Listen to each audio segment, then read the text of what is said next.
Everybody, welcome to the 2025 Bonjour tout le Patent monde, Agent bienvenue Skills Examination Candidate l'examen, les Orientation brevets, Session. les sessions I'm Jen. d'orientation. Mon nom, c'est Jen et je suis joint aussi par mes collègues ici, Tiffen. Tiffen va faire l'introduction de elle-même et va expliquer les options d'interprétation pour écouter en français. Bonjour, mon nom, c'est Tiffen.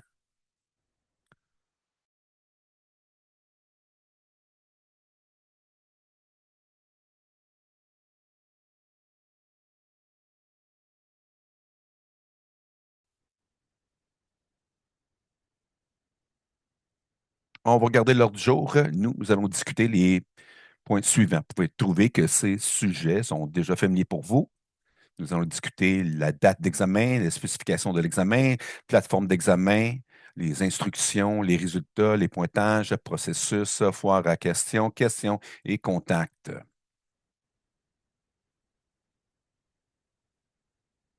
Comme vous le savez déjà, les examens sont divisés en deux parties.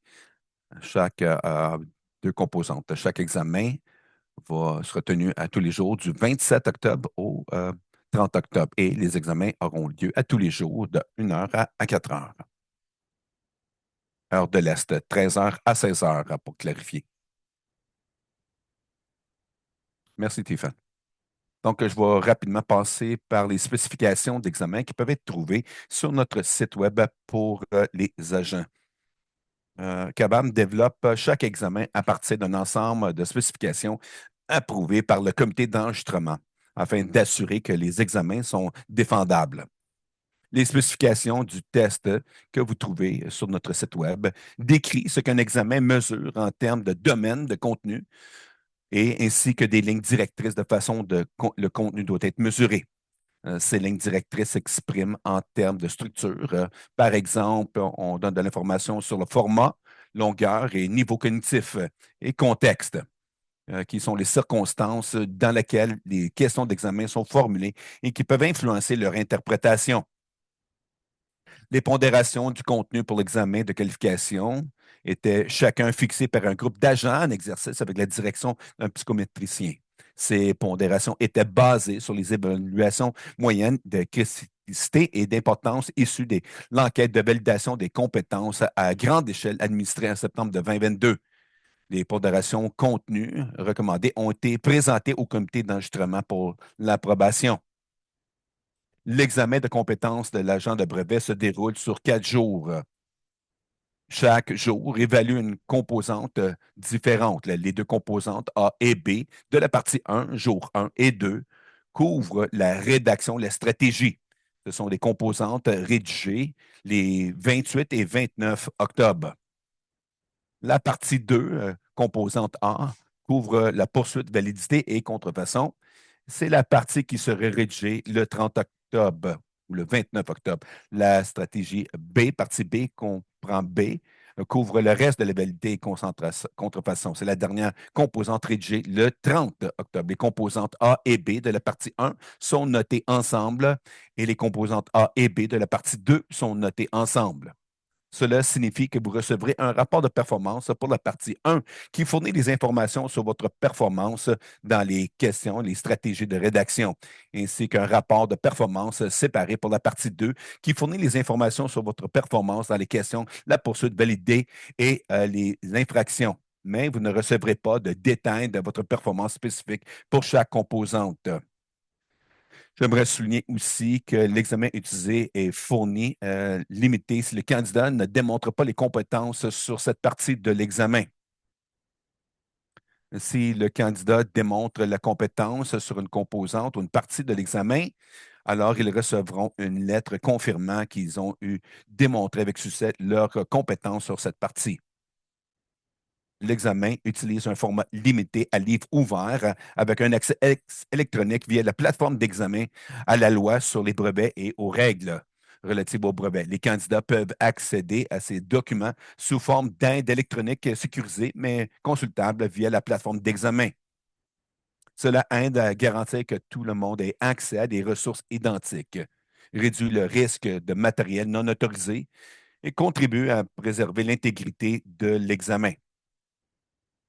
Chaque candidat est autorisé à apporter 2 pages de papier vierge ou, ou une feuille à ligne ainsi que deux ustensiles d'écriture, crayon ou stylo à chaque jour de l'examen.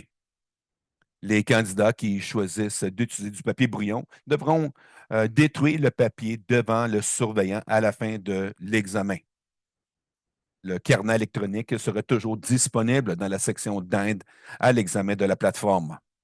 La capacité de prendre des notes sur du papier brouillon peut faciliter le traitement cognitif, réduire la charge de mémoire et faciliter l'accessibilité.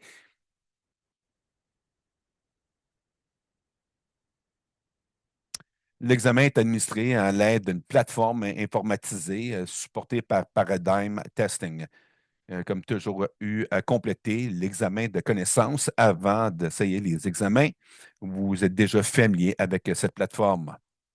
L'examen sera surveillé à distance avec des surveillants en direct de Monitor EDU. Les surveillants francophones sont disponibles sur demande. Veuillez contacter le service d'inscription dès que possible pour organiser un surveillant francophone. Voici les exigences pour prendre l'examen. Les exigences techniques sont disponibles dans les instructions et les guides qui sont publiés sur le site Web. Pour compléter l'examen, vous aurez besoin des éléments suivants: un ordinateur portable ou de bureau, la version la plus récente du navigateur sécurisé. Note, il y a des indications françaises en bas de la page. Veuillez faire défiler pour y accéder si nécessaire. Un téléphone mobile fonctionnant à moins sous Android 6.0 ou iOS 12 avec une caméra et un microphone fonctionnel. L'application Google Meet téléchargée sur votre appareil mobile. Une connexion Internet stable et fiable. Le Wi-Fi sera exigé pour le streaming mobile avec une vitesse minimale de téléavertissement de 1 MO par seconde. Une rallonge de 6 pieds et un cordon téléphonique. Un support pour téléphone ou quelque chose pour poser le téléphone mobile. Une pièce d'identification délivrée par le gouvernement. L'identification du candidat fournie sur votre confirmation d'inscription à l'examen délivré par Kabam. Et un lieu tranquille où vous êtes seul dans la pièce. Voici quelques trucs et astuces pour préparer la salle. Il y a un lien dans le guide. Gardez ces choses en tête lorsque vous préparez l'environnement de test. Il doit y avoir de l'éclairage. Les murs doivent être blancs. La table mur doit être claire à part du portable. Les ondes sous le bureau et la chaise doivent être dégagées. L'ordinateur et le téléphone mobile devraient être branchés pendant la durée de l'examen. Vous devriez avoir à la portée de la main une rallonge de 6 pieds et l'utiliser si le surveillant le demande pour déplacer l'ordinateur et le téléphone mobile. Vous devrez informer les autres personnes qui pourraient partager l'espace avec vous de la date de l'heure de l'examen et confirmer qu'elles resteront silencieuses pendant l'examen et n'entreront pas dans la salle d'examen. Vous devez être seul dans la salle d'examen pendant toute la durée de l'examen.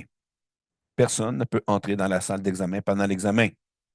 Et les appareils électroniques non requis, ainsi que tout dispositif de sécurité ou d'enregistrement dans la pièce doivent être éteints et rangés dans un endroit sécur afin de ne pas pouvoir y atteindre. Se connecter avec un surveillant pour tester la plateforme d'examen est maintenant une exigence obligatoire. C'est vraiment même si vous avez déjà testé auparavant. Les instructions d'enregistrement seront fournies dans les instructions, les guides de protocole.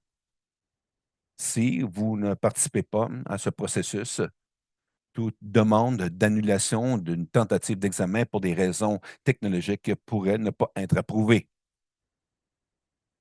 Des surveillants sont disponibles 24 heures sur 24, 7 jours sur 7. Vous pourrez tester votre système informatique et vous assurer que tout fonctionne correctement avant la rédaction de l'examen la semaine suivante. Ce n'est pas un examen blanc complet. Vous ne recevrez que les questions publiées. C'est pour mieux familiariser les candidats avec la plateforme et ce à quoi s'attendre le jour de l'examen.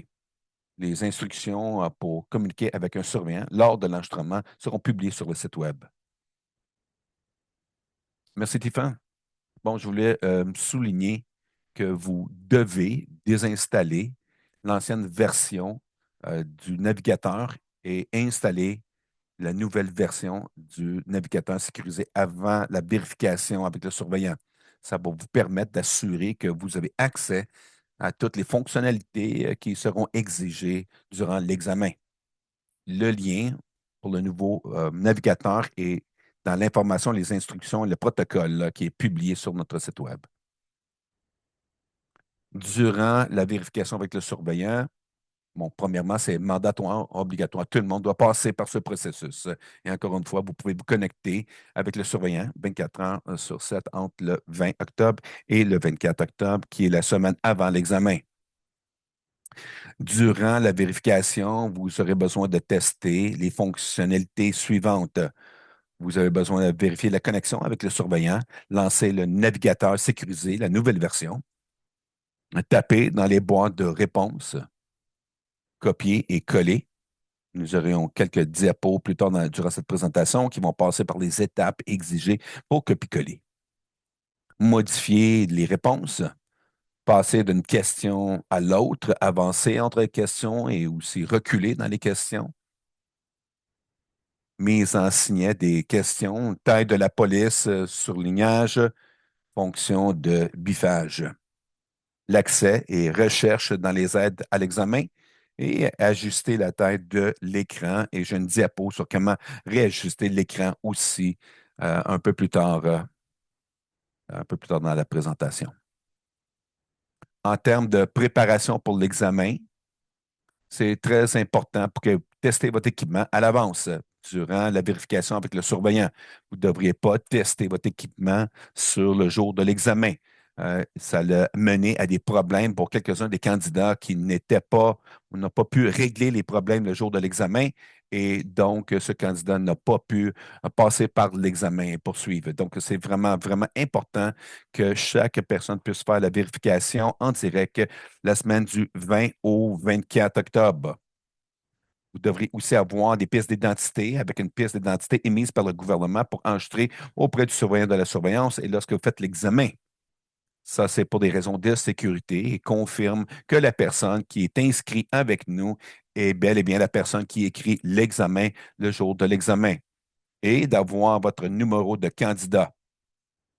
Il s'agit d'un numéro unique fourni à chaque candidat pour l'administration. C'est un nouveau numéro. Vous n'utilisez pas des anciens numéros anciennement assignés. Et c'est un numéro unique pour chaque candidat pour l'examen, l'administration de l'examen. Ce n'est pas votre identification CAMAMC. Votre identité est une information publique qui ne permettra pas la soumission de l'examen d'être anonyme lorsqu'elle est marquée. Donc, c'est très important que vous puissiez connaître votre numéro de candidat et ils seront déployés vendredi le 17 octobre. Ne vous inquiétez pas si vous ne les avez pas reçus encore. Vous ne devrez pas les avoir reçus. Donc, tout le monde va recevoir le 17 octobre lorsqu'on envoie la confirmation de candidat. Le jour de l'examen, c'est très important que vous communiquiez avec le surveillant et remplir les inscriptions. Vous serez familiarisé avec ce processus parce que vous avez passé par la vérification en direct la semaine d'avant. Mais c'est très important parce que si vous ne connectez pas avec le surveillant, vous ne pourrez pas avoir accès à l'examen. Donc, la première étape, c'est de connecter avec le surveillant. Le surveillant va passer par le processus d'inscription, vérifier votre identification, vérifier l'endroit et le système et vous fournir avec votre information de login pour avoir accès à l'examen. Il est important de se connecter avec le surveillant avant le début de l'examen à 13 heures. Les surveillants peuvent se connecter avec les surveillants aussitôt qu'à midi, heure de l'Est. Les vérificateurs assistent à plus qu'un candidat pour entrer dans l'examen, donc pour aider à assurer que chaque personne commence à l'heure, possiblement un peu plus tôt, c'est de se connecter en commençant à midi et pas plus tard que midi et demi, heure de l'Est.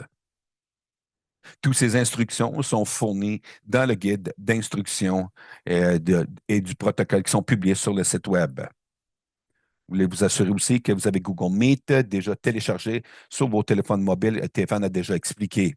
Avoir les identifications gouvernementales et votre identification. Et après avoir fait le processus de vérification, ils vont déployer les codes pour rentrer dans la plateforme pour commencer l'examen. Durant l'examen, vous n'aurez pas à avoir accès au type d'item personnel. Bon, téléphone cellulaire, donc le seul mobile que vous avez le droit d'avoir avec vous, c'est celle que vous utilisez pour la vérification. Vous ne pouvez pas avoir accès à tout autre téléphone cellulaire ou autre appareil électronique. De plus, vous ne pouvez pas avoir accès à des écouteurs filés ou Bluetooth, pas d'appareil, pas d'appareil à main ou d'autres appareils électroniques, pas de montre, pas de portefeuille, pas de sac à main ou de sac ou manteau, pas de livres, notes ou tout autre matériel. De plus, le port de chapeau ou d'autres couvre-chefs est interdit à moins qu'il soit en raison d'obligations religieuses. S'il vous plaît, notez que vous ne pouvez pas amener aucun matériau déjà imprimé avec vous dans l'examen. Ça inclut des copies de l'acte et les règlements. Comme déjà mentionné, les candidats peuvent avoir accès à ces matériels, euh, des aides électroniques durant et dans la plateforme. De plus, le matériel pour l'examen sont seulement disponibles au travers le portail sécurisé. Le matériel ne seront pas envoyés par courriel pour impression ou pour avoir ouvert dans d'autres fenêtres sur l'ordinateur durant cet examen. Ça aide à garantir que tout le monde ait accès à des ressources identiques, réduit le risque de matériel non autorisé et contribue à préserver l'intégrité de l'examen. L'impression de matériaux augmente la pression sur les candidats pour imprimer rapidement et résoudre des problèmes d'imprimante qui pourraient retarder le début de l'examen. Je note aussi que les lunettes intelligentes et des lunettes qui sont électroniques, qui peuvent faire des enregistrements et des choses comme ça ne sont pas permis durant cet examen. Les surveillants vont faire une vérification de sécurité pour assurer qu'aucun type de lunettes intelligentes sont portées par les candidats parce que c'est un problème de sécurité d'examen. Les rapports d'incidents. Bon, Monitor EDU utilise Google Meets pour soutenir les services de surveillance. Ça permet les examens d'être enregistrés. Les enregistrements seront sauvegardés avec Monitor EDU pour une période limitée.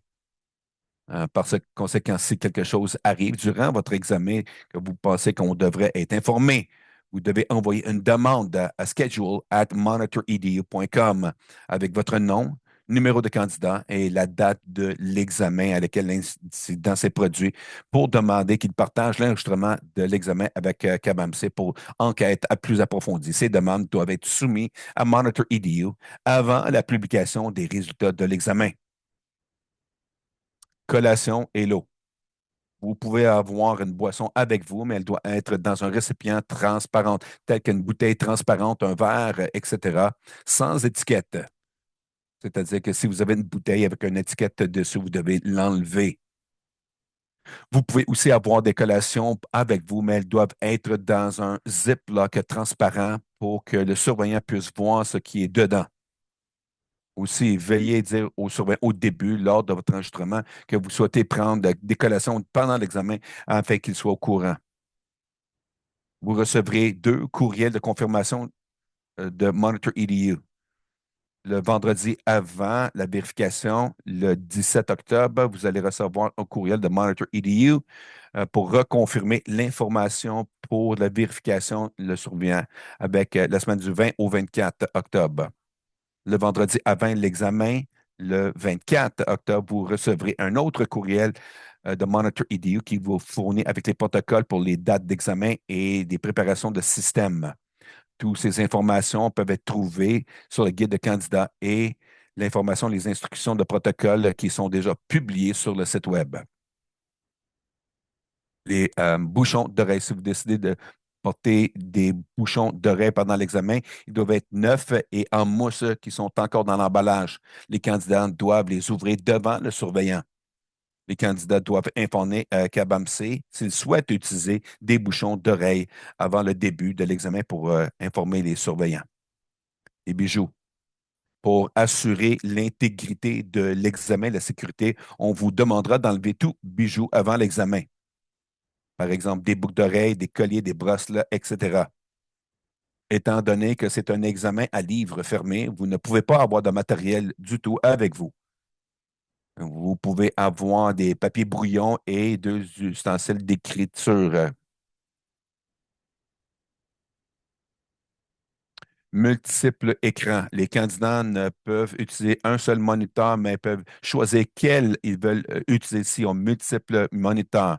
Donc, par exemple, sur mon ordinateur, j'ai un laptop, j'ai une connexion, un moniteur externe. Si je voulais écrire mon examen sur le plus grand moniteur externe, je reçois fermer mon laptop, mon écran ou mettre une couverture par-dessus elle. Et les vérificateurs de Monitor EDU vont pouvoir vous assister durant la vérification des surveillants pour s'assurer que vos systèmes et votre arrangement sont acceptables.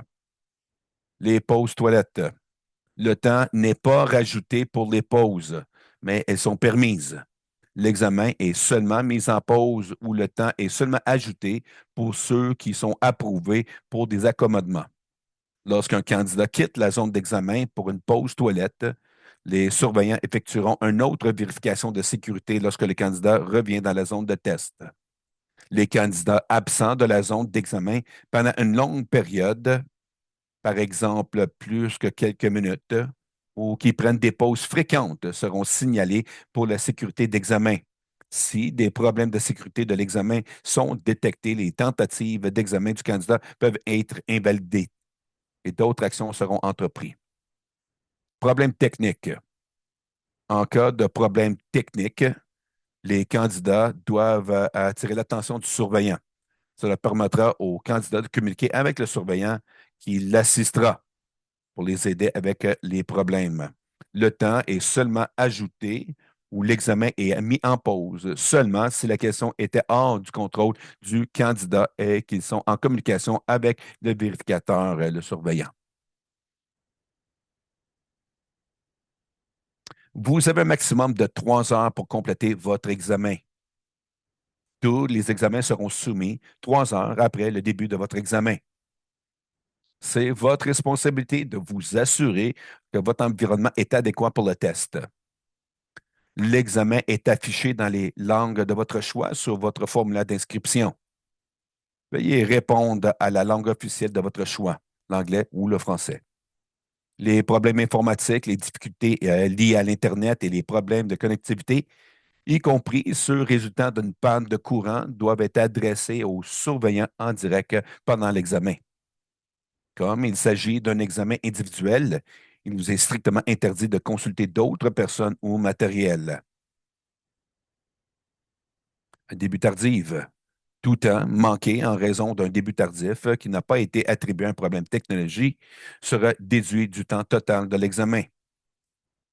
Lisez attentivement les questions. Traduction d'aide à l'examen. Un PDF de la version française de l'examen a été inclus comme aide à l'examen dans la plateforme. Vous pouvez revoir les questions en français en utilisant ce PDF si nécessaire tout au long de votre examen. L'enquête de sortie. À la soumission de l'examen, un lien vous sera donné avec un sondage optionnel euh, pour parler des problèmes que vous avez pu rencontrer durant l'examen. Pour compléter le sondage, cliquez sur Sondage sur la page de soumission. Une nouvelle fenêtre s'ouvrira avec les questions de sondage. Veuillez remplir le sondage et cliquez sur Envoyer. Une fois le sondage soumis, fermez l'onglet du sondage puis cliquez sur Fermer sur la page de soumission de l'examen. Notez qu'une fois que votre examen soit soumis, la page de sondage affichée, vous ne pourrez plus y retourner. Le système vous demandera de confirmer votre souhait de soumettre l'examen avant que la soumission soit faite. OK, d'accord. Bon, on va regarder la plateforme d'examen après avoir fait la présentation. Alors, je vais montrer mon écran pour l'examen échantillon qui sont publiés sur le site web et on va passer par cette fonctionnalité et les différentes choses que je vous montre présentement. Mais pour l'instant, on va continuer avec le deck de présentation. Je vous donnerai une démonstration à la fin. Donc, vous allez recevoir votre mot de passe du fournisseur d'examen et le lien de l'examen. Vous allez utiliser cette information pour rentrer dans la plateforme. Vous allez voir les examens sur le tableau de bord et cliquer sur Commencer le test pour débuter l'examen. Vous allez lire les directives et l'accord et vous devez cliquer sur Accepter l'accord pour que l'examen puisse se déployer. Notez que les instructions et l'accord du candidat qui sont déjà sur le site Web pour l'examen pratique sont les mêmes qui seront présentés le jour de l'examen.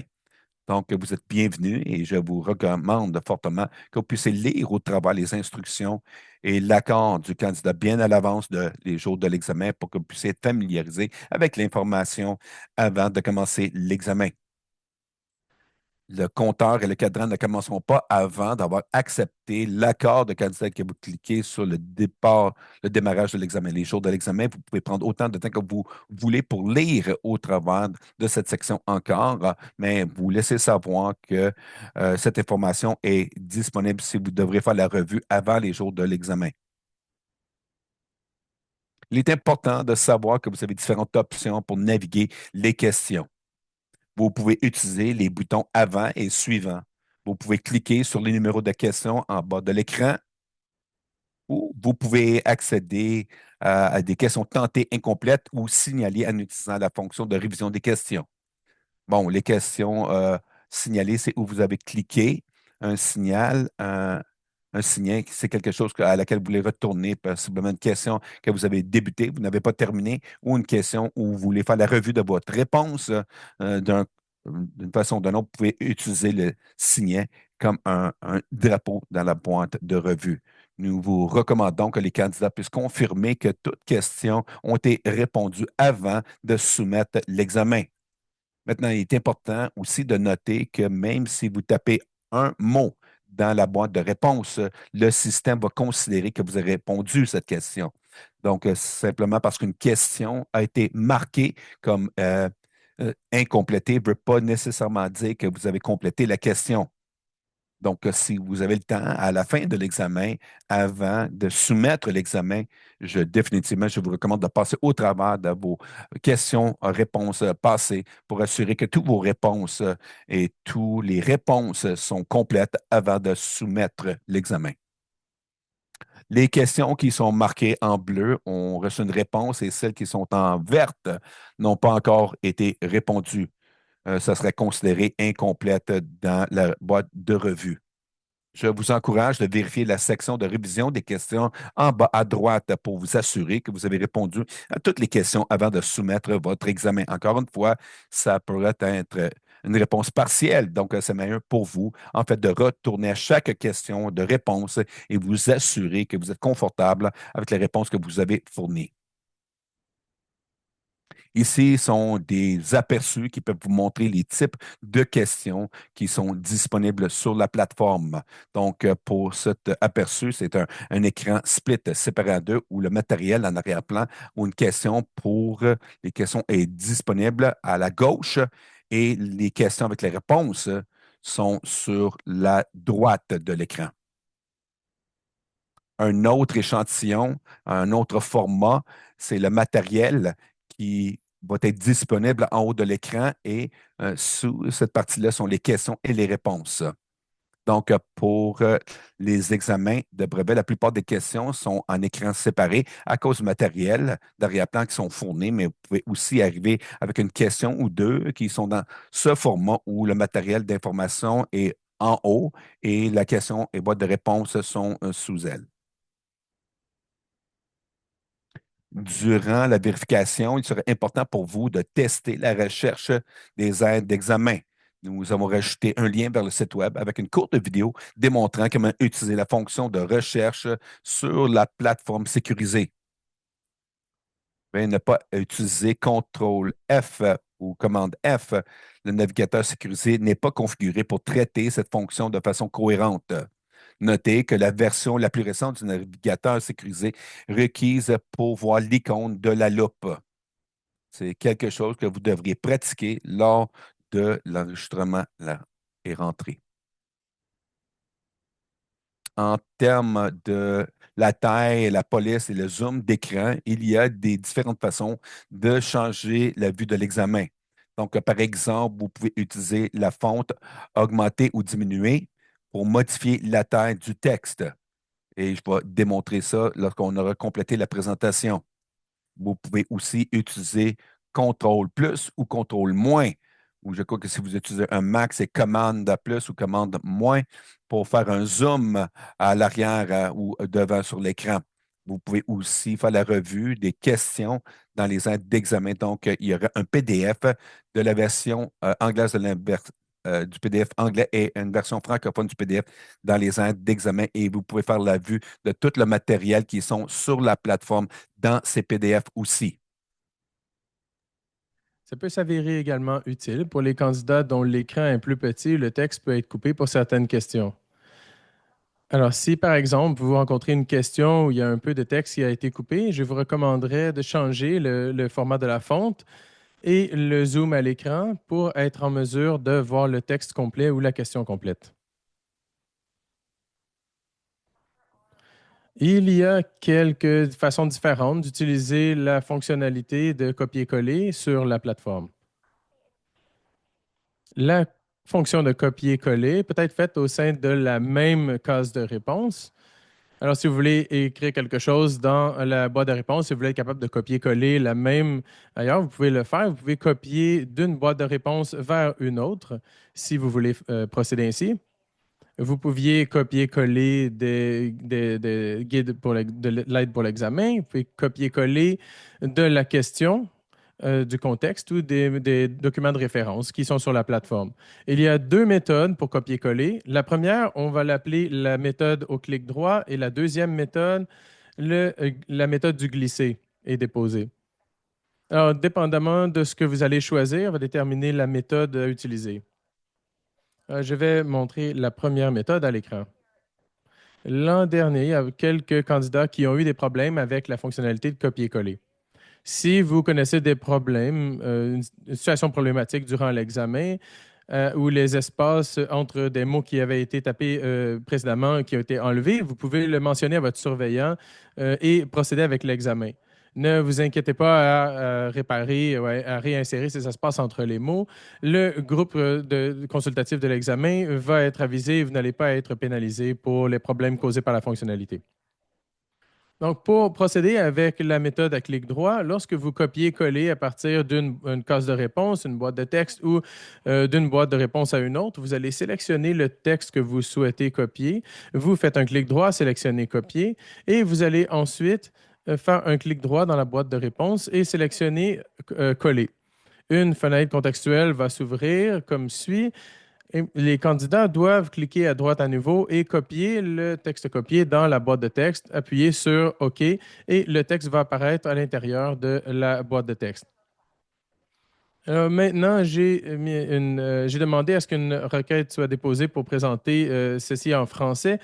Cependant, je ne suis pas certain si la demande de traduction va pouvoir être complétée. Alors, ça pourrait être disponible en anglais pour vous, même si vous faites l'examen en français. Nous nous excusons pour ça, si c'est le cas, mais nous sommes limités par certaines des fonctionnalités basées sur la plateforme, la plateforme fournie par les fournisseurs.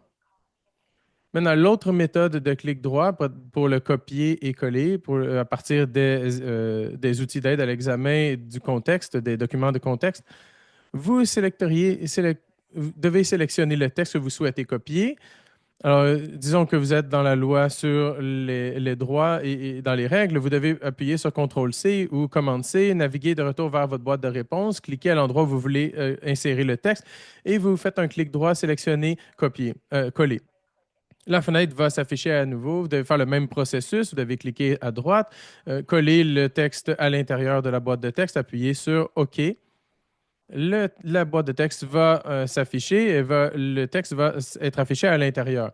Alors, c'est pourquoi il est très important durant la vérification avec le surveillant de tester ces méthodes différentes parce que c'est un processus un peu différent tout dépendant de ce que vous allez copier et coller. La méthode la plus facile, je dirais en fait, si vous devez copier-coller du texte à partir des documents de contexte qui sont dans la plateforme, la méthode la plus facile est de glisser et déposer. Alors, pour procéder avec cette méthode, vous sélectionnez le texte que vous souhaitez copier et vous le glissez et vous le déposez dans la boîte de réponse. Si c'est la première chose que vous écrivez, vous le sélectionnez, vous le faites glisser et vous le déposez, alors ce sera au coin supérieur gauche de la boîte de réponse. Si c'est à quelque part dans la boîte de réponse où vous avez déjà commencé à écrire, alors vous le déplacez à l'endroit où vous voulez qu'il se rende. Cette fonctionnalité sera probablement plus utilisée pour la deuxième partie de l'examen, donc ça sera la partie 2A et 2B. C'est l'endroit où vous allez probablement vouloir utiliser cette fonctionnalité de glisser et déposer. Comme je l'ai mentionné, vous pouvez modifier au besoin selon les instructions. Alors, par exemple, dans la composante 2A, si vous devez apporter des modifications, alors je recommande de sélectionner le texte que vous voulez modifier, de le faire glisser et le déposer dans la boîte de réponse. Et vous pouvez maintenant modifier ce texte au besoin selon les instructions. Donc, ça pourrait être souligner quelque chose ou biffer quelque chose. Voici ce à quoi pourrait une demande modifiée pour avoir l'air sur la plateforme. Vous allez voir que j'ai utilisé la fonction de rayure et de soulignement dans l'éditeur de texte pour démontrer mes modifications, conformément aux instructions. Vous devez utiliser ces fonctions pour ces réponses pour que les correcteurs puissent facilement identifier vos changements. Et dans la plateforme d'examen, pendant l'examen, vous allez voir quelle réponse vous demande d'apporter des modifications. Et il y a une instruction qui mentionne que pour une modification facile, sélectionnez le texte que vous souhaitez modifier, glissez-le, déposez-le dans le coin supérieur gauche de la boîte de réponse. Alors, vous pouvez faire ça lorsque vous commencez à répondre, mais vous pouvez également glisser et déposer dans n'importe quelle partie d'une boîte de réponse, même si vous avez déjà commencé à écrire du texte. Quelques questions de la partie 2 exigent que les candidats remplissent un tableau. Ça va seulement être dans la partie 2B. Vous pouvez utiliser la même fonctionnalité pour copier le tableau dans la boîte de réponse et vous pouvez ensuite le compléter. Tout ce que vous avez à faire, c'est sélectionner toutes les colonnes et les lignes du tableau que vous voulez copier, puis vous les glissez et les déposez dans le coin supérieur gauche de la boîte de réponse ou dans la prochaine partie de la boîte de réponse s'il y a multiples tableaux que vous souhaitez compléter. Vous pouvez ensuite procéder à cliquer dans la cellule que vous voulez modifier et ajouter votre texte. Si vous avez des problèmes avec la fonctionnalité de copier-coller, c'est très important d'attirer l'attention de votre surveillant pour qu'il puisse vous aider et vous dépanner. Si le surveillant ne peut pas résoudre le problème, il vérifiera que la fonctionnalité ne fonctionne pas pour vous. À ce moment-là, vous pouvez demander du temps supplémentaire pour compenser ce problème. Les délais suivants ont été approuvés au cas où il y aurait un problème avec le copier-coller pour vous pendant l'examen. Pour les composantes 1A et 1B, vous pouvez demander 15 minutes supplémentaires et elles seront ajoutées à votre temps. Pour 2A et 2B, vous pouvez demander 30 minutes supplémentaires. Tous les problèmes qui ne peuvent pas être résolus me seront transmis pour l'examen et pour approbation prolongée. Pour 2B, cela nécessite de compléter le tableau pour certaines questions. Vous pouvez recréer les colonnes du tableau pour remplir votre réponse et le groupe consultatif va y aller au cas par cas en supposant que vous correspondez au tableau de l'examen. Donc, il va procéder ainsi sans qu'il soit nécessaire de représenter le contenu pré-rempli de l'examen.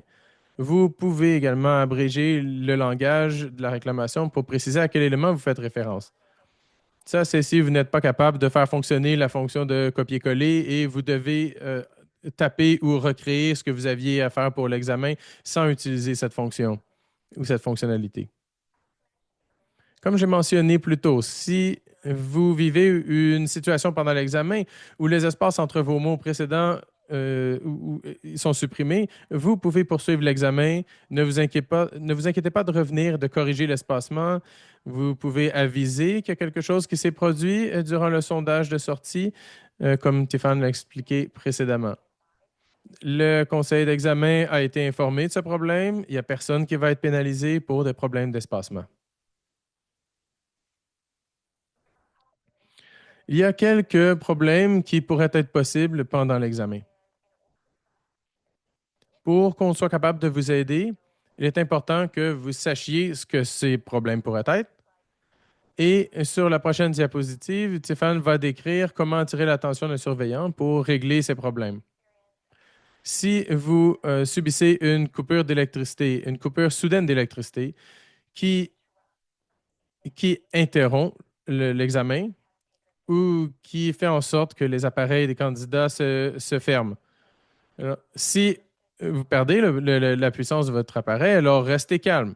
Si l'ordinateur est fermé, alors le minuteur de l'examen va être sur pause automatiquement. Le candidat doit alors attirer l'attention de son surveillant pour l'informer de ce qui s'est passé et le surveillant va pouvoir l'aider, le guider sur la marche à suivre. Monitor EDU va faire remonter ce problème au CABAM et on pourra discuter des options de secours, comme relancer l'équipement, le modem, et ça va généralement résoudre les problèmes. Si les problèmes ne peuvent pas être résolus, alors c'est là où c'est à ce moment où Monitor EDU va transmettre le problème pour essayer de trouver des solutions possibles si l'électricité ne revient pas tout de suite, immédiatement. Vous pourriez aussi vivre des problèmes de connectivité réseau. Ce sont des problèmes de connexion Internet qui empêchent les candidats d'accéder à la plateforme d'examen ou qui peuvent causer le gel ou la déconnexion de l'examen. Si un candidat a des problèmes de connexion Internet, il devra en informer le surveillant immédiatement. Le surveillant va alors demander au candidat de redémarrer son ordinateur. Pendant que ça se produit, si le candidat a accès au routeur, au modem Internet, il va également devoir le redémarrer. Si le processus ne se résout pas de lui-même, Monitor EDU va transmettre la situation au CABAM et on pourra discuter des options pour sauvegarder si le problème persiste. Les problèmes techniques ou les malfonctions logicielles de la plateforme. Vous pourriez vivre quelques problèmes avec le logiciel d'examen, comme des erreurs, des bugs, des incompatibilités ou des plantages qui vont nuire à la livraison de l'examen ou qui empêchent les candidats de progresser. C'est pour ça qu'on a la vérification en direct avec les surveillants pour résoudre tout problème technique avant les journées des examens. Mais on ne sait pas quand est-ce que ça pourrait se produire. Donc, si les candidats vivent ces problèmes, alors connectez-vous avec un surveillant tout de suite pour obtenir de l'aide. N'oubliez pas que si vous rencontrez un problème, vous devez attirer l'attention du surveillant pour pouvoir résoudre le tout ensemble et que vous puissiez récupérer le temps qui est nécessaire. Stéphane va maintenant expliquer comment faire. Merci, Jen.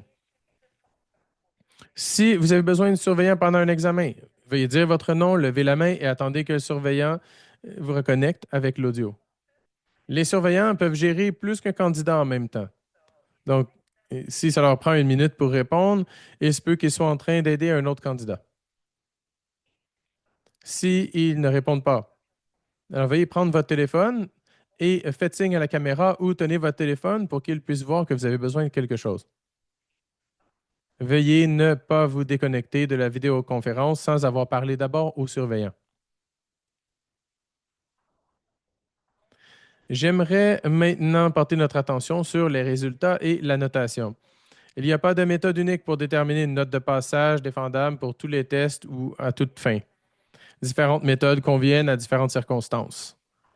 En tant qu'organisme de délivrance de licence, le collège devait choisir une approche d'établissement des normes basée sur l'objectif des examens, qui est d'évaluer les compétences de niveau débutant ainsi que l'alignement de la méthode avec les objectifs d'évaluation. Pour un examen de licence à enjeu élevé, autrement dit, un test avec des conséquences importantes, l'approche choisie pour l'établissement des normes doit être liée à l'objectif de l'examen. Elle doit être adaptée au niveau de complexité des compétences à évaluer par l'examen. Elle doit être adaptée au format précis de l'examen. Par exemple, il y a différentes méthodologies comme les choix multiples, où on le fait aussi basé sur la performance. Être appuyé par des recherches académiques appuyant son utilisation et, pour des raisons pratiques, devrait refléter la disponibilité des ressources. En 2023, le comité d'enregistrement a approuvé les méthodologies qui seront utilisées lors des nouveaux examens pour déterminer la note de passage. Pour l'examen des compétences, ils ont approuvé la méthode de régression limite. La méthode de régression limite permet de fixer la note de passage en utilisant la performance du test de tous les candidats et non seulement d'un sous-ensemble de candidats. Elle est particulièrement adaptée aux évaluations à petite échelle car elle utilise les données de tous les candidats pour établir un score de coupure.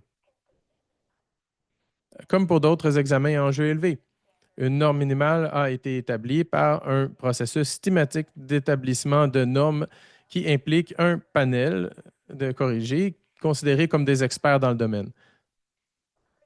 Les évaluateurs évaluent chaque candidat à l'aide d'un guide de notation standardisé, puis ils donnent une impression globale des capacités du candidat à l'aide d'une échelle de notation. La note de passage est alors basée sur la relation entre les résultats au test et les évaluations globales de l'impression sur la performance des candidats. Les candidats qui démontrent leurs compétences à l'une ou l'autre partie de cet examen ne vont pas recevoir de rapport de rendement. Le résultat compétences démontrées signifie que la performance à l'examen a atteint ou dépassé la norme minimale, démontrant une compréhension générale des compétences associées à ces domaines de pratique des agents de brevet et sous réserve de démontrer sa compétence aux autres parties et qui satisfait aux autres exigences, qui seraient alors admissibles pour appliquer, de faire une candidature pour un permis de classe 1. Les candidats qui ne démontrent pas encore leurs compétences recevront un rapport de performance qui décrit la performance du candidat. Les résultats, compétences non encore démontrées, signifient que la performance à l'examen n'a pas atteint la norme minimale qui a été déterminée à travers la méthodologie d'analyse de régression. Le candidat n'a pas montré qu'il possède les compétences associées avec la pratique d'un agent. Le rapport de performance, en fait, ça pourrait suggérer que le candidat a besoin de préparation supplémentaire, d'études supplémentaires avant de repasser cette partie des examens de compétences d'agent de brevet et de pratiquer, d'être un agent de brevet pratiquant. Le rapport de performance inclut également un descripteur de performance globale qui compare la performance du candidat à la norme minimale. Ces informations, avec les données de variabilité des mesures, permettent d'estimer à quel point la performance du candidat était proche de la norme de réussite. Donc, les candidats qui reçoivent un résultat global de compétences non encore démontrées vont recevoir une description de performance correspondante qui approche la norme ou qui est en dessous de la norme. Qui approche la norme signifie que la performance du candidat à l'examen était proche de la norme de passage et montre un certain potentiel. Par contre, il y a certaines améliorations qui sont nécessaires pour atteindre la norme. En dessous de la norme signifie que la performance du candidat à l'examen était inférieure à la note de passage et des améliorations sont nécessaires. Enfin, la performance va indiquer les domaines de compétences évalués à l'examen et le pourcentage de questions liées à chaque domaine. Les domaines de compétences avec plus de questions ont un plus grand impact sur la performance globale. Les détails des performances montrent si votre performance dans chaque domaine de compétences atteint, qui signifie égal ou supérieur, ou si elle est en dessous d'un seuil minimal fixé pour chaque domaine. Les seuils au niveau de la zone ont été fixés à l'aide de données issues du processus d'établissement des normes. Il est important de garder en tête que seule la note totale va déterminer le résultat pour cette partie de l'examen. Et il n'y a pas de note de passage distincte pour chaque domaine de compétences. Une performance plus forte dans un domaine peut compenser une performance plus faible dans un autre. Gardez à l'esprit que les résultats au niveau de la zone reposent sur moins de questions que le résultat global, ce qui les rend moins fiables pour prédire les performances futures. Pour cette raison, les informations rencontres ou ci-dessous ne devraient être utilisées que pour aider les candidats à mieux s'auto-évaluer dans ces domaines et non pas comme une déclaration définitive de leur capacité. Nous comprenons que les candidats peuvent être habitués à voir des résultats précis aux examens et que ces résultats peuvent fournir une mesure tangible de la performance. Cependant, le but principal de nos examens de qualification n'est pas de classer les candidats par ordre de classement, ni de mesurer précisément la profondeur de leurs connaissances ou de leurs compétences, mais c'est plutôt pour déterminer si un candidat a atteint un certain niveau minimum de compétences. La question importante est la suivante. En fait, elle n'est pas la suivante. À quel point une personne a-t-elle fait mieux qu'une autre? Mais plutôt, cette personne a-t-elle atteint le niveau minimal de compétences requis pour pratiquer de façon sécuritaire et efficace? Vous pouvez penser au processus de licence en termes de série d'obstacles. Le but de franchir ces obstacles n'est pas nécessairement de savoir à quel point une personne est plus rapide qu'une autre. L'objectif principal est de déterminer si chaque personne peut connaître le succès dans chaque obstacle. Une personne qui franchit une haie par 1 pouce aura autant de succès dans ce contexte qu'une personne qui l'ait franchie par 1 pied. Dans le même ordre d'idée, nos examens de qualification fonctionnent davantage comme une série d'obstacles que comme une course contre d'autres concurrents. C'est pourquoi le score n'est pas aussi significatif que la décision globale entre la compétence démontrée ou la compétence qui n'a pas été démontrée encore. Pensez à une marque de passage comme l'analogue, comme l'exigence de hauteur pour les manèges que vous voyez dans les parcs d'attractions.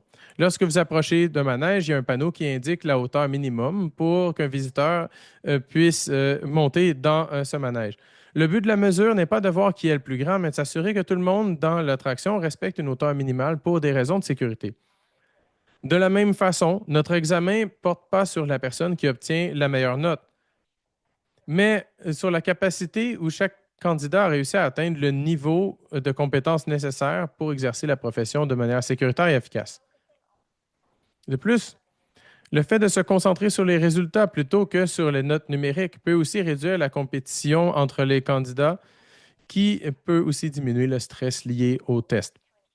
Notre objectif est de nous assurer que chaque titulaire de permis est qualifié et compétent. On a choisi cette méthode de rapport pour nos examens parce qu'on croit qu'elle sert mieux cet objectif. Cette approche vise à atteindre une maîtrise générale plutôt qu'à encourager les candidats à poursuivre un score élevé. En d'autres mots, on ne connaît pas la note de passage avant que l'examen soit rédigé, comme il a été le cas pour les examens Legacy. Nous connaissons seulement la note de passage alors qu'ils sont rédigés et une fois que l'analyse a été complétée. De plus, la note de passage ou la note de coupure n'est pas rendue disponible publiquement. Seulement le taux de passage pour chaque examen va être diffusé. Finalement, vous vous demandez peut-être si vous pouvez contester votre résultat. La réponse courte est non, vous ne le pouvez pas. La réponse longue est la suivante. Le processus utilisé pour créer, administrer et évaluer les examens de compétences du collège, appliquer les meilleures pratiques psychométriques à chaque étape afin de garantir qu'il était valide, fiable, défendable et équitable. D'une perspective de développement, les agents en exercice ont été recrutés en 2025 pour élaborer les formulaires d'examen conformément aux spécifications approuvées. Ils devaient suivre un guide de développement qui exposait les éléments fondamentaux. Il recommandait des pratiques spécifiques à l'élaboration de questions de réponses construites et basées sur la performance et des conventions d'écriture applicables à tous les éléments de divers types. Après l'élaboration des formulaires d'examen, ils ont subi un processus de révision rigoureux pour s'assurer que les questions étaient appropriées et que la clé de correction était correcte. Ça comprenait un essai pilote qui a été effectué en français et en anglais, où des experts indépendants, autrement dit des agents qui ne participent pas au développement de l'examen, ont passé l'examen et l'ont examiné pour les éléments suivants. L'alignement avec les spécifications du test, pour confirmer si l'examen portait sur des aspects indispensables des concepts de base. Le contexte, pour confirmer si l'information contextuelle respectait et représentait une diversité de contextes pour que les candidats issus d'une large gamme de populations puissent comprendre le contenu. Les meilleures pratiques de réponse construites pour confirmer que les faits et matériaux maintiennent la longueur attendue, la complexité cognitive et la difficulté. Les questions et les documents étaient aussi courts que possible, tout en fournissant suffisamment d'informations. Les questions étaient claires, elles étaient exemptes de tours, elles étaient plausibles et réalistes. Le temps. Si les candidats, nous voulions confirmer si les candidats pouvaient réussir l'examen dans la période de 3 heures. Et finalement, l'écriture globale, pour confirmer qu'il n'y avait pas d'erreur, que le tout était simple, clair, concis, cohérent, logique et inclusif. La revue psychométrique. Un psychométricien, un expert en évaluation défendable, a participé à l'élaboration du formulaire d'examen, est essentiel pour confirmer qu'il respecte les pratiques défendables, valides et fiables. Nous avons conduit un processus de révision de la traduction très robuste où des agents praticiens bilingues ont examiné l'examen pour s'assurer que tous les équivalents étaient présents dans chaque langage, peu importe le langage dans lequel le candidat choisissait de procéder. Et également, nous avons mis en œuvre des procédures pour la correction. Dans chaque examen, les membres des groupes consultatifs ont reçu une formation générale dispensée par un expert en évaluation.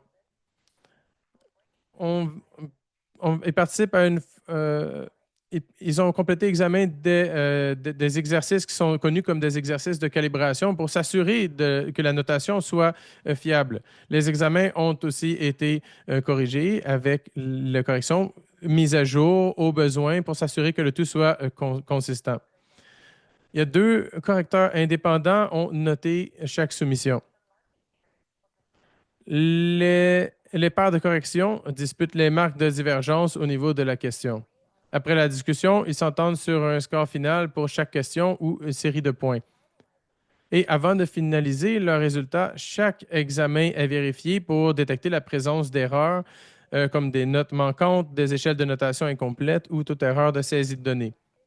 Les erreurs sont corrigées et signalées au groupe consultatif d'examen concerné. Après la correction, nous déterminons la note de passage en utilisant un processus que j'ai décrit plus tôt. Une fois la note de passage calculée, on identifie les cas limites. Ces cas limites sont ensuite examinés par les membres du groupe consultatif d'examen qui n'ont pas corrigé l'examen au départ. Ces évaluateurs ne consultent pas les scores originaux pour éviter les biais et assurer une perspective nouvelle. Une fois la première évaluation terminée, les évaluateurs reçoivent les notes originales sans savoir qui les a faites. Ces informations aident ainsi à s'assurer que les points importants n'ont pas été négligés, à maintenir la cohérence dans la notation et à garantir que la révision respecte les normes de l'examen. L'anonymisation des notes aide à prévenir les biais et à garantir l'équité. La note de critique est moyennée avec la note originale, ce qui donne un poids égal aux deux. Cet équilibre combine les avantages de la notation collaborative avec l'évaluation indépendante de l'évaluateur. Dans certains cas exceptionnels, comme lorsqu'il y a une différence significative entre les notes, on pourrait modifier ou améliorer le processus d'examen pour maintenir l'équité. Enfin, le comité d'enregistrement approuve la note de passage et le fichier des résultats à créer à partir de ces informations.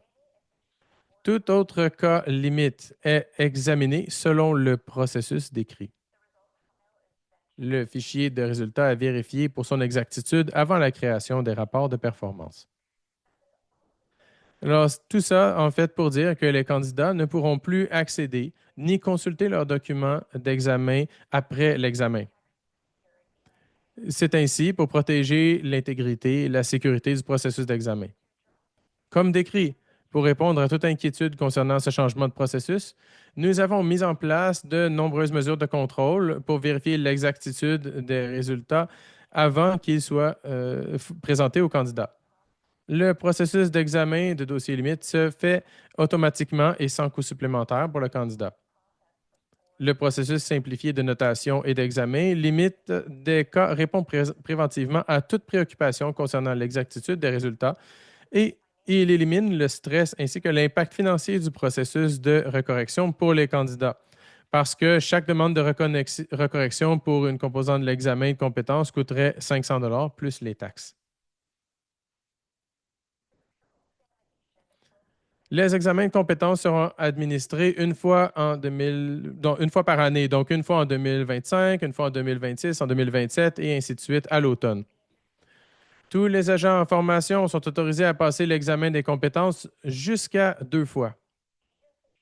Les agents en formation qui ne passent pas l'examen dans les 2 ans après la date où ils ont terminé leur programme de formation vont devoir fournir et compléter un plan de formation et d'éducation de rattrapage avant d'être autorisés à passer l'examen à nouveau. De manière semblable, les agents en formation qui n'ont pas encore démontré leurs compétences à l'examen de compétences après 2 tentatives vont aussi devoir fournir et compléter un plan de formation et d'éducation avant d'être autorisés à repasser l'examen. Ça ne veut pas dire qu'après deux tentatives, vous ne pourrez plus passer l'examen. Ça veut dire que vous devez nous fournir un plan qui indique ce que vous allez faire pour avoir vous avez une meilleure chance de connaître le succès à votre prochain essai. Les agents en formation qui ont essayé l'examen et qui ont demandé un délai pour écrire une autre administration de l'examen ou une raison au-delà de leur contrôle, là, mais qui n'ont pas essayé dans la période de 2 ans, sont aussi exigés de fournir et compléter une formation complétée de formation d'éducation avant de faire le rattrapage d'un autre examen. Donc, qu'est-ce qui arrive s'il y a des problèmes exténuants et des irrégularités pendant l'examen? KBAMC utilise diverses méthodes pour détecter et de traiter les problèmes et irrégularités. À la fin de chaque administration de l'examen, KBAMC sollicite des commentaires des candidats concernant les circonstances atténuantes. Par exemple, considération compassionnelle, raison médicale ou anomalie de processus. Un candidat estime avoir significativement affecté la performance de l'examen. De plus, KBAMC recherche activement et analyse les informations provenant des candidats, les administrateurs d'examen et les experts afin d'identifier les irrégularités dans l'administration d'un examen, y compris les inconduites. En cas de circonstances atténuantes ou irrégularités, KBAMC se réserve le droit de retenir tout résultat, d'annuler ou d'invalider toute soumission d'examen, de soumettre un examen ou une partie à un examen ultérieur, à prendre d'autres mesures, y compris des mesures disciplinaires si appropriées, afin de préserver l'intégrité du processus de la délivrance de licence.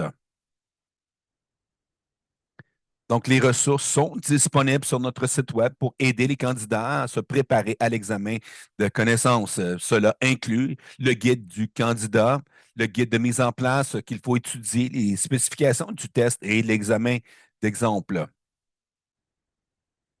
Donc, je vais vous montrer dans un instant sur le site Web à quoi les différentes ressources, à quoi elles ressemblent. Une note rapide que l'examen d'exemple, c'est un échantillon complet, comme l'examen d'échantillon qui était seulement 15, même si l'examen était de 135 questions. L'examen d'échantillon que nous avons sur le site Web en format PDF, en fait, sont des échantillons complets qui incluent les questionnaires complets pour chaque composante de l'examen. Et nous fournissons ça pour que les candidats puissent être familiers avec les types de questions qui pourraient se faire demander sur l'examen de compétences. Par contre, l'examen peut contenir des questions qui diffèrent considérablement dans le contenu d'information. Le sujet est le même au travers des deux composantes pour partie A et B pour l'examen d'échantillon partie 1 pour des fins d'illustration. Le contenu pour chaque composante de la partie 1 sera différente lors des examens réels. Donc, sur l'examen de 2025, un A n'aura pas le même contenu que un B. Sur les examens d'échantillon, il utilise les mêmes contenus pour les illustrations. Pour le partie 2A, bien que l'examen d'exemple comprend plusieurs appareils, différentes technologies, l'examen réel cible un domaine technologie générale. Donc, je veux simplement faire cette différenciation entre l'examen d'échantillon sur le site Web et l'examen actuel lorsqu'on les écrit à la fin du mois.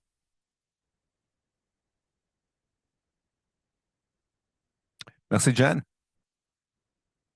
Donc, si vous voulez, bien sûr, sentez-vous libre. Nous avons un courriel en tout temps. Si vous avez des questions, vous pouvez aussi contacter Monitor EDU avec les courriels qui sont là. Vous pouvez parler à un agent. Vous avez un lien. Et toute autre question, vous n'êtes pas sûr à qui demander, envoyez-nous un courriel simplement ou appelez-nous. Donc, ce que je vais faire maintenant, j'ai vu quelques questions. Donc, on va arriver aux questions dans quelques instants. Mais je vais arrêter de faire le partage d'écran, simplement partager le site web avec vous rapidement pour passer au travers des différentes choses que vous aurez besoin de faire. Un rappel rapide que le deck, les enregistrements seront publiés sur le site web au courant des prochains jours. Donc, s'il vous plaît, définitivement, faire la revue de cet enregistrement, faire la revue des diapos si vous avez des questions, s'il y a toute autre question qui sont demandées durant la session de questions-réponses que nous pouvons répondre présentement. Nous allons trouver la réponse et vous revenir avec l'ensemble des gens inscrits à l'examen. Donc, je vais arrêter de partager maintenant un instant et je vais monter l'examen. Vous allez recevoir le 17 octobre un courriel de confirmation avec tous les détails tels que la langue que vous avez choisie, si vous avez demandé pour des accommodements et bien sûr votre identification. Donc, le 17 octobre. Merci d'avoir souligné ça, Stéphane. Donc, je partage maintenant mon écran. Je fais un partage du site web. Je suis désolé, je ne regarde pas la caméra maintenant. Je vais regarder ici l'écran que je partage. Donc, sous les agents en formation et les agents de brevet, les examens, vous devriez être familier avec cette partie du site web de toute manière. Mais sous la préparation, vous allez voir le lien pour l'examen de compétences, le guide, le lien pour l'examen des instructions et le protocole. Et encore une fois, c'est très important que vous puissiez lire ces deux documents parce que le nouveau lien vers le nouveau navigateur sécurisé est dans les instructions et documents d'instruction de protocole. Donc, vous avez désinstallé la première version du navigateur sécurisé et installé la nouvelle version du navigateur sécurisé avant de faire la vérification avec le surveillant dans quelques semaines. Nous avons aussi fourni les liens utiles pour savoir quoi étudier. Je vais vous montrer les compétences d'agent de brevet. Donc, déjà, ce document est une combinaison des spécifications qui sont sur le site web et les compétences techniques. Vous pouvez voir ici que pour la partie 1, nous regardons les stratégies et l'ébauche. Et c'est les différents critères de performance qui sont inclus dans le profil sous l'entête des stratégies et sous l'entête de l'ébauche. 33 plus ou moins 10 de la partie 1, donc composantes 1A et 1B, vont tester la connaissance, la performance et les critères de stratégie. À peu près 67 de l'examen au cours de ces 2 jours, c'est de tester l'ébauche. Donc, nous allons possiblement vous demander d'interpréter des recherches ou étudier une recherche de brevet ou tout ce qu'on vous demande, c'est les types de choses que nous demanderions sur ce type d'examen de qualification. Si vous défilez encore vers le bas, on a d'autres informations pour la partie 2. Donc, partie 2, donc 2A, 2B, couvre la cour d'invalidité et ces pourcentages ici. Et ça, c'est les historiques de performance que nous allons vous demander. Donc, c'est des actions qu'on va vous demander d'entreprendre sur l'examen. Possiblement, on va vous demander d'analyser les brevets familiales. On va vous demander de répondre à une action en cours. Pour la validité, on peut vous demander de voir les réclamations pour voir la validité, pour les validités de réclamation, pour voir s'il y a des situations. Donc, vous allez voir ça sur l'examen de compétences pour les agents de brevet et pour pratiquer ce que vous allez faire dans votre cours de tous les jours en tant qu'agent de brevet, en tant qu'entraîneur avec votre superviseur. Vous allez pouvoir passer par des exercices qui vont permettre de faire ces choses. Et ça, c'est la meilleure façon de se préparer pour cet examen. La meilleure façon de se préparer pour l'examen, ce n'est pas d'utiliser les vieils examens pour le matériel de pratique. En fait, c'est d'utiliser des exemples réels dans vos pratiques journalières pour en fait apprendre à faire ces diverses choses. Donc, c'est une chose que je voulais vous montrer. L'autre chose, ce serait les spécifications de l'examen. Si vous cliquez ici, je vous ouvrir partie 1. Voici, c'est simplement le document complet pour la diapo que je vous ai montré pour les spécifications d'examen. C'est les mêmes genres d'informations dont on vous a parlé. Donc, la séparation des notes, combien de temps est alloué à chaque jour. Si ou non, vous pouvez amener quelque chose avec vous ou non. Donc, c'est limité comme à livre ouvert, que vous avez des restrictions d'accès électronique, les règles, par exemple. Donc, ces spécifications pour la partie 1 et la partie 2 sont là. Et ensuite, vous verrez la section pour l'examen de compétences. Tout le monde ici a déjà complété. Vous allez défiler par les examens exemplaires. C'est là où on a les PDF qui ont les échantillons complets pour chacun des différentes composantes. Je vais en ouvrir un ici comme exemple. Donc, c'est la partie 1, l'examen d'échantillon. Vous pouvez voir ici que tout le matériel en arrière-plan de contexte que vous avez besoin pour l'examen d'échantillon et les questions commencent vers le bas. Combien de notes sont assignées à chaque question, les types de choses. Donc, par exemple, question numéro 1 sur l'échantillon pour 1A vous demande d'adresser les besoins du client, les buts, adresser les aspects d'innovation et tout autre coup aux avantages dans la protection du brevet avec un rationnel bref. C'est l'exemple de, disons, une question de stratégie qu'on pourrait vous demander sur l'examen de compétences. Sous la partie 1, composante A, ensuite, vous allez pouvoir voir un échantillon, un résultat d'échantillon à quelques-unes de ces questions. Donc, je vais défiler ici à l'échantillon. Donc, voici la question d'échantillon et voici une réponse échantillon. Donc, ce n'est pas à dire que c'est la seule réponse, hein, mais c'est une réponse d'exemple qui recevrait une note sur l'examen si c'était un examen d'administration directe. Donc, définitivement, pour regarder tous les échantillons d'examen et les réponses d'échantillon pour avoir un meilleur exemple de ce que on pourrait vous demander de faire sur toutes les composantes de l'examen. Maintenant, en bas, nous avons le lien pour la configuration de ces examens sur la plateforme. Je viens d'ouvrir maintenant un A. Encore une fois, j'ai mentionné que les instructions sont déjà là. Regardez les instructions à l'avance et aussi les accords de candidats. Vous pouvez passer au travers de ça. Vous cliquez sur Accept et le démarrage de l'examen.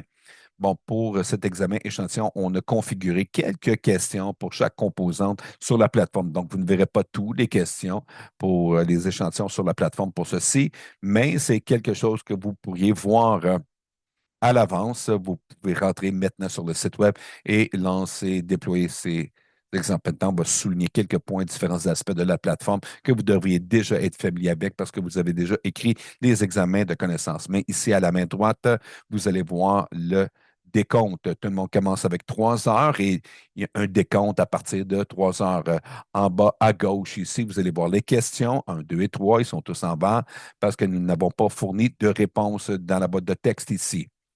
Vous pouvez changer la fonte. Donc, je vais augmenter la fonte ici ou la police. Je vais le remettre à médium.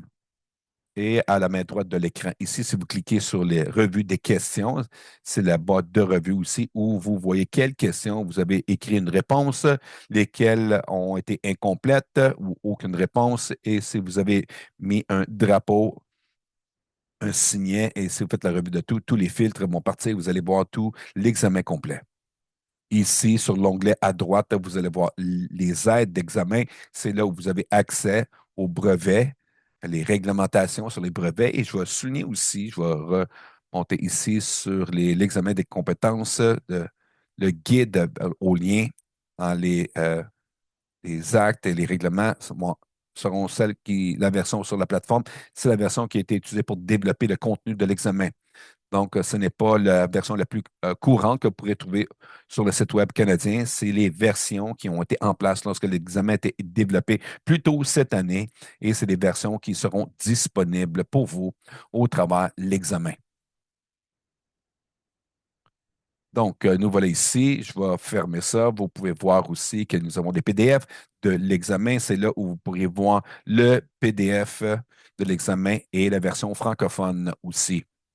Donc, c'est les aides d'examen. Oh, le cahier de notes ici, c'est un test. Voici à quoi ça ressemble. Donc, je vais faire une démonstration rapide de comment tirer ça pour l'instant.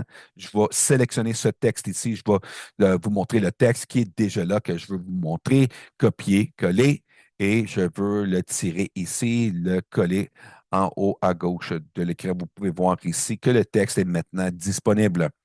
Disons que je veux copier une partie de ce texte et le coller dans la même boîte de réponse. Je vais la souligner, ce texte. Je vais cliquer droite, sélectionner copie. Je vais possiblement défiler ou entrer, descendre quelques espaces. Je vais cliquer de droite encore et le paste, le coller. Je vais sélectionner ça et ensuite CTRL V pour entrer ce texte dans la boîte. Je vais cliquer OK et ensuite vous allez voir que le texte qui est là est a maintenant été mis en duplication. C'est de cette façon-là qu'on peut copier-coller et tirer, copier-coller pour différentes façons de mettre le contenu dans votre boîte de réponse si vous désirez vous y prendre de cette façon pour les différentes questions que vous allez recevoir sur l'examen.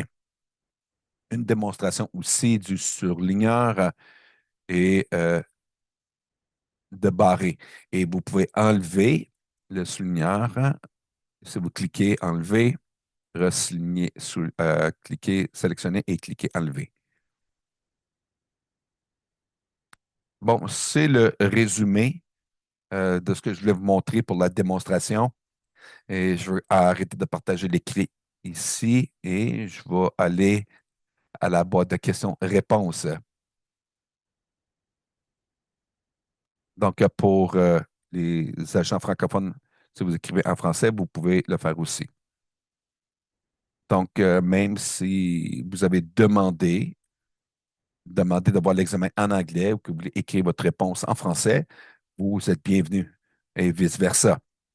Mais la plateforme en soi va être montrée seulement dans la langue que vous avez sélectionnée sur la forme d'inscription. Donc, on a une question sur la note de passage et j'ai déjà décrit qu'on ne fournit pas les notes de passage pour l'examen. L'identité du candidat, vous allez recevoir le 17 octobre. J'ai déjà répondu. Contrôle Z, je ne crois pas que cette fonctionnalité est disponible sur la plateforme, mais vous êtes bienvenu de tester ça durant la vérification avec le surveillant durant cette semaine-là. Si vous arrivez avec un problème ou vous devez défendre quelque chose et vous ne pouvez pas le faire, alors s'il vous plaît, levez le drapeau pour l'attention de votre surveillant, demandez-lui pour de l'assistance pour la prochaine étape à prendre. La note de passage pour l'année passée, ça, en fait, elles sont publiées sur le site web. Si vous allez, je vais repartager l'écran rapidement ici. Où trouver ça? Sur le site web. Donc, à propos de nous, nous avons un rapport et vous allez pouvoir voir la note de passage pour tous les examens que nous avons administrés sous le nouveau régime. Donc, vous pouvez voir. Voici ce que le rapport était et la note de passage pour l'année passée. La différence entre partie 1A et l'examen versus 1A et B du vrai examen. Je vais arrêter de partager. Donc, 1A et B, nous avons utilisé les examens, les anciens contenus des examens pour créer l'examen d'échantillon. Donc, vous allez voir qu'à partie 1A et 1B utilisent le même contenu, mais de montrer ça dans différents formats. Sur le vrai examen, il y aura deux différents scénarios. Ce ne sera pas le même contenu que vous avez sur le premier jour que vous allez avoir le deuxième jour. Autrement dit, il y aura deux différentes technologies ou inventions ou peu importe c'est quoi, appareils entre ces deux parties n'utiliseront pas le même contenu. Ils seront du contenu différent, mais l'échantillon qui est là sur le site web utilise le même contenu sur les deux parties pour illustration. Mais pas d'autres ressources qui sont permises durant l'examen, donc vous n'avez pas le droit d'utiliser un dictionnaire non plus. Il n'y a pas de limite sur la grandeur du moniteur en autant que vous pouvez lancer le navigateur sécurisé. Il n'y a pas de problème ou de contrainte pour la grandeur de l'écran que vous avez le droit d'utiliser. C'est-à-dire, est-ce qu'on peut considérer les clés, les échantillons, considérés comme la structure approximée des réponses d'un candidat? Donc, les réponses exemplaires sont seulement en train de fournir des échantillons pour des buts illustratifs. Ça représente une plusieurs approches pour répondre les questions et les réponses d'examen peuvent varier et il peut y avoir multiples façons de répondre à la question. Donc, je vais lire cette question ici avant de la lire tout haut.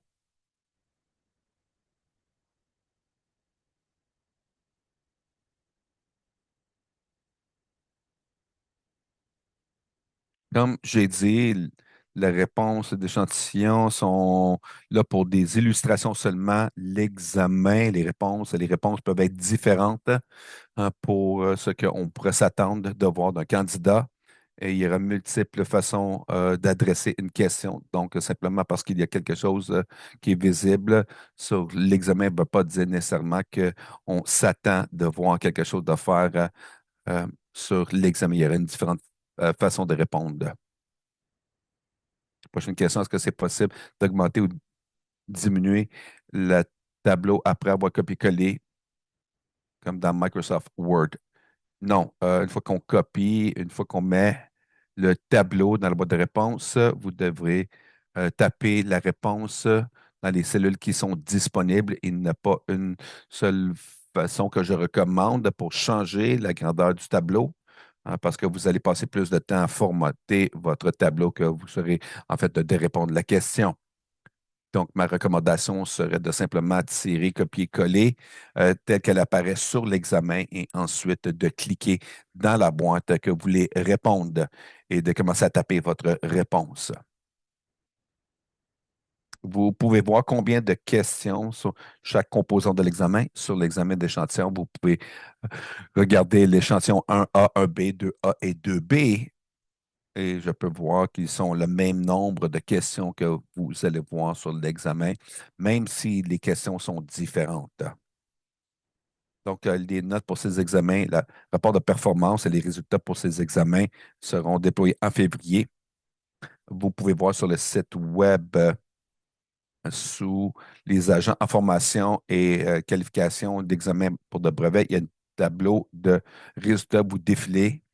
Vous pouvez voir l'information incluant les résultats attendus, la date de déploiement et les FAQ pour les examens. Est-ce qu'on doit mettre des références sur des chiffres?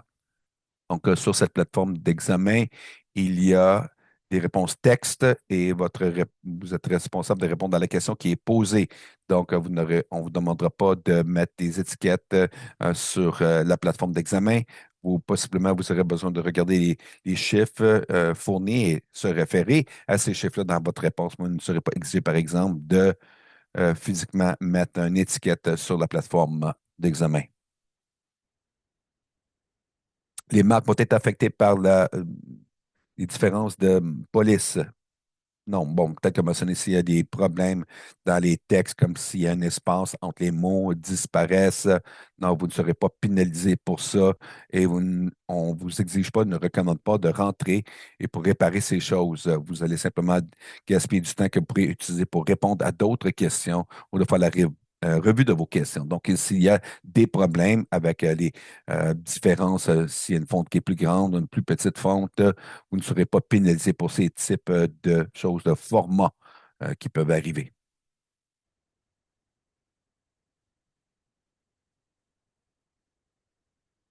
Bon, c'était toutes les questions qui ont été posées à date.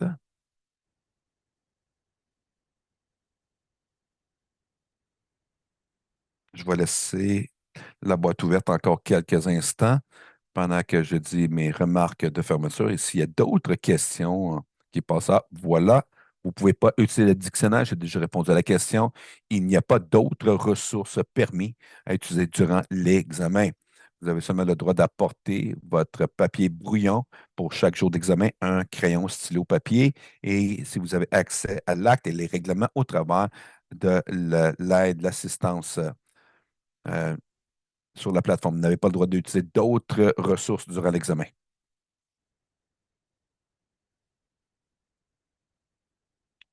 Oui, nous avions une question qui disait, est-ce qu'on peut mélanger l'anglais et le français dans nos réponses lorsqu'on n'est pas sûr? Oui, c'est correct si vous avez besoin de faire ça. Si vous voulez écrire en anglais, mais ensuite écrire une partie de la réponse en français, c'est correct aussi. On va s'assurer que le groupe, les membres du groupe de conseil soient bilingues pour noter l'examen. Vous ne serez pas pénalisé pour ce type de choses. Y a-t-il une limite sur le nombre de personnes qui vont passer cette année? Non. On ne met pas de limite arbitraire sur combien de gens peuvent passer l'examen. C'est mon espoir que beaucoup de gens vont passer l'examen. En tant que corps de réglementation, on veut que les gens puissent démontrer leurs compétences. Donc, si nous avons un très haut niveau de passage, alors ce n'est pas un problème dans notre perspective. On voudrait jamais mettre des caps de gens qui pourraient passer l'examen. Est-ce qu'on peut copier-coller à partir des réglementations? Donc, si je comprends bien, bon, disons que l'acte des brevets, les règlements, si c'est le cas, oui, vous pouvez copier-coller dans ces sections. Ce que vous pourriez faire, c'est de sélectionner le texte à copier-coller à partir de les ressources d'aide. Vous pourrez faire la fenêtre ou le clic de droit, sélectionner le texte, clic de droit. Je crois que c'est pour ça que vous devez faire CTRL-C ou commande-C et retourner à la plateforme d'examen et clic de droit sur la place où vous voulez coller le texte et le bouton de coller va apparaître et vous pouvez coller le texte et cliquer OK. Ça devrait automatiquement rentrer là pour vous. Laissez-moi voir si je peux faire une démonstration sur ça rapidement pour vous, pour que je puisse vous montrer ce que je veux dire, par ça que ça soit enregistré pour l'utilisation de tout le monde. Je vais essayer d'aller à une section aléatoire de l'acte ici. Voyons voir si ça fonctionne. Je vais essayer moi-même en premier. Et ensuite, je vais faire la démonstration. Merveilleux, ça fonctionne. Donc, je vais partager mon écran encore ici pour que vous puissiez voir ce que je viens de faire. Donc, disons que vous voulez copier quelque chose dans l'acte ou les règlements. Vous iriez à la section que vous vouliez copier, sélectionnez le texte. Donc, disons, je veux copier cette date. Vous allez faire CTRL, commande ou commande C. Je viens de faire ça. J'ai fermé l'aide d'examen. Je suis rentré dans la boîte de texte que vous voulez copier, coller. Le texte, je vais faire ici. Clic de droit, le paste ici ou le coller, CTRL V ou commande V. Vous pouvez voir que ce texte que j'ai copié de l'acte ou les règlements, maintenant dans cette petite fenêtre, vous cliquez sur OK et ce texte maintenant a été inséré dans la boîte réponse. Ça fonctionne aussi.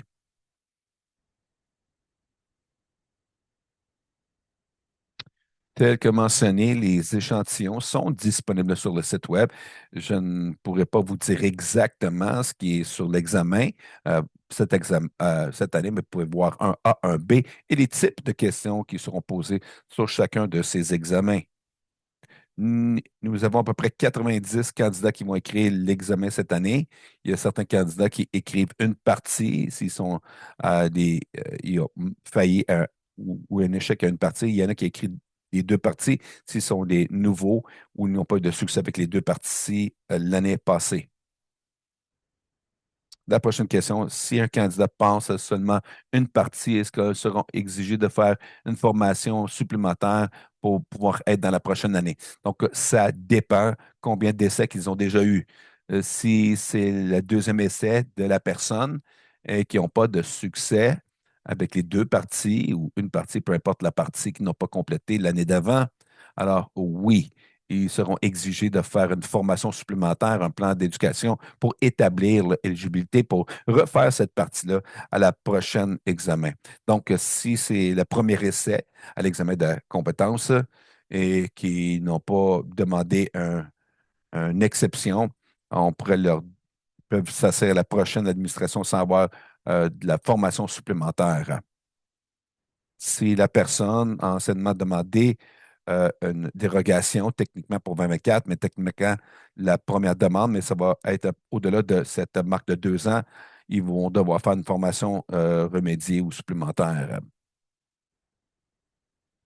Est-ce que c'est possible d'avoir un différent point de vue de l'écran, surtout ce qu'on a besoin d'aller à une description, de vérifier les références et les figures en même temps? Donc, Ce que nous avons démontré sur l'examen d'échantillon, c'est la seule façon que l'examen peut être configuré sur l'examen. Vous ne pouvez pas changer la vue de l'écran. Ce que je recommande, c'est possiblement de mettre des notes pour vous-même sur votre papier brouillon si ça l'aide, ou faire comme un tiré, copier le texte si vous voulez voir la réponse. À la droite aussi, comme défiler dans une autre section du matériel de référence à la main gauche. Mais la façon que c'est établi présentement, on ne peut pas être changé durant l'examen. Il y a une fonction de recherche, comme je l'ai mentionné durant la présentation, qui est en fait sur le site web. Je peux vous la montrer. Voyons ici. Sous préparation sur le site web. Je ne sais pas si vous pouvez voir à l'écran. Je vais la partager encore. Je vais partager mon écran aussi. Donc, sur la page de préparation, il y a une vidéo qui s'appelle Searching Exam Aids sur la page anglaise et c'est le processus que vous devez suivre pour faire la recherche sur une plateforme. Il n'est pas disponible à travers les échantillons d'examen. Vous devez vous assurer de télécharger la nouvelle version du navigateur sécurisé et tester cette fonctionnalité durant la vérification en direct avec le surveillant. Si, il y a quelqu'un qui demande si je peux montrer le Control Plus et Control Minus pour le zoom, donc l'agrandissement et le rétrécissement du zoom, pas de problème. Je vais le faire avec Control. On pèse sur Control et on recule. Et on peut faire la même chose, et puis on pèse sur Control et vers plus, et puis ça s'est agrandi. Alors, vous pouvez de cette manière élargir l'écran ou rétrécir l'écran. Vous pouvez ici et vers le bas changer la taille de la police. Vous pouvez voir maintenant, c'est très, très petit. C'est de la façon qu'il faut procéder. La, la formation remédiale est un processus très individualisé où vous et votre superviseur vous asseyez, identifiez les secteurs sur lesquels vous avez besoin de travailler. Donc, il devrait y avoir des étapes à suivre, qui veut dire il faut jeter un œil sur les profils de compétences, identifier les éléments avec lesquels vous ne vous sentez pas confortable ou que vous ne vous sentez pas très fort et créer une liste d'activités pour vous aider à mettre en pratique ces éléments. Ce n'est pas quelque chose que nous vous fournissons, c'est quelque chose que vous devez constituer avec vos besoins d'apprentissage individuel. Et ensuite, vous nous soumettez le résultat et nous allons confirmer si c'est correct une fois que vous l'avez complété, vous et votre superviseur, une fois que vous avez complété le test avec votre superviseur. Oui, la version de la loi et des règles dans l'exemple sont les versions les plus vieilles que nous avons utilisées en 2024. Celle que vous devez utiliser pour l'examen est celle pour laquelle vous trouvez le lien dans le guide de candidat actuel qui est sur notre site Web. Donc, la loi sur les droits, vous avez un lien dans le guide du candidat sur le website, sur le site Web, et c'est celles qui ont été utilisées pour développer les examens 2025. Alors, vous êtes les bienvenus. Vous pouvez les consulter, vous familiariser avec ces éléments avant l'examen officiel. Je vais arrêter de partager l'écran. Beaucoup d'excellentes questions cet après-midi. Merci beaucoup pour votre engagement. Je vais devoir remplir mon verre d'eau. Génial. On a encore un peu de temps. La période est réservée jusqu'à 4 heures. Il y a une autre question qui vient d'entrer, je ne l'ai pas vue. Laquelle? La question de Grant Walters. Ah, je viens d'y répondre. Ah, désolé.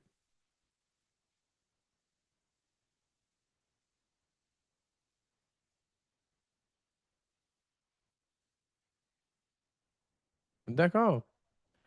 Ah, il y en a une autre. Ah. Bon, ça, ce sont celles qui sont faciles. Je voulais remercier tout le monde pour votre participation et votre engagement durant le webinaire aujourd'hui. Nous l'apprécions beaucoup.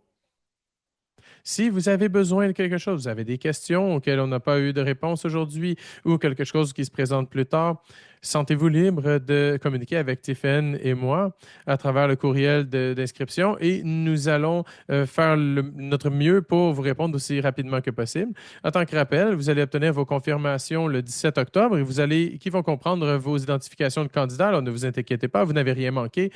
L'enregistrement et la présentation PowerPoint vont être affichés sur le site Web au cours des prochaines journées. La vérification en direct avec un surveillant est obligatoire et il est très, très, très important d'installer l'ancienne version du navigateur sécurisé et d'installer la nouvelle version du navigateur sécurisé avant de faire la vérification en direct avec le surveillant. Pour tester toutes les différentes fonctionnalités qu'on vient de mentionner.